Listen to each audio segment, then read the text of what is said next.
8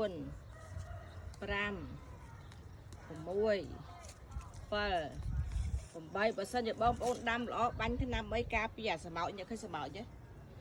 មកចកោមាននឹងអត់គ្រប់10ផ្លែដោយសារខ្ញុំនិយាយរួមខ្ញុំអត់បានបាញ់ថ្នាំបាញ់អីទាំងអស់ឲ្យតាមធម្មជាតិនេះអត់នេះណាអញ្ចឹងបងប្អូនកំងពូជមានពូជលក់ឥឡូវតែគ្រាន់តែមានតិចវគ្គនេះខ្ញុំទុកពូជឲ្យបានច្រើនតែប្រហែលដាច់ពូជនិយាយរួមលក់អត់គ្រាន់ណាភ្ញៀវច្រើននេះអានេះទុំនេះចាំវាទុំសបកវាទុំមែនតើចាំបកគ្រាប់ឲ្យមើលគ្រាប់វាធំមកប៉ិនមេជើងស្ដែកហ្នឹងហើយបងប្អូនយកទៅដាក់ដេញនេះផ្លែចាស់ស្ងោហូបឲ្យអីក៏បានដែរហើយអាដេញផ្លែវាទុំយើងដាក់ខដាក់ធ្វើស្អីក៏បានដែរព្រោះវាមានជាតិប្រសើរស្ដែក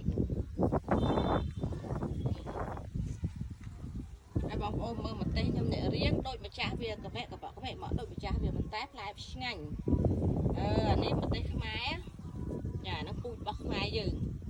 បើពូជផ្ទះលេខ2លេខ3នោះផ្លែគេធំស្អាតប៉ុន្តែវាអត់ឆ្ងាញ់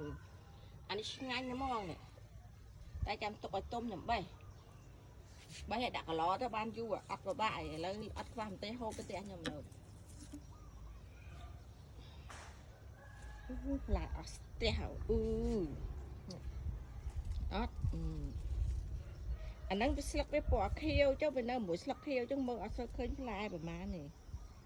ញ៉ាត់នេះប៉ុណ្ណឹងពងស្ងោឆ្ងាញ់ហើយតែខ្ញុំទុកចុះពូជអញ្ចឹងបងប្អូនត្រូវការពូជមានលក់ចា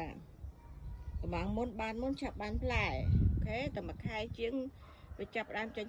ផ្លែស្រឡៃហ្នឹងអរគុណច្រើនបាយបាយ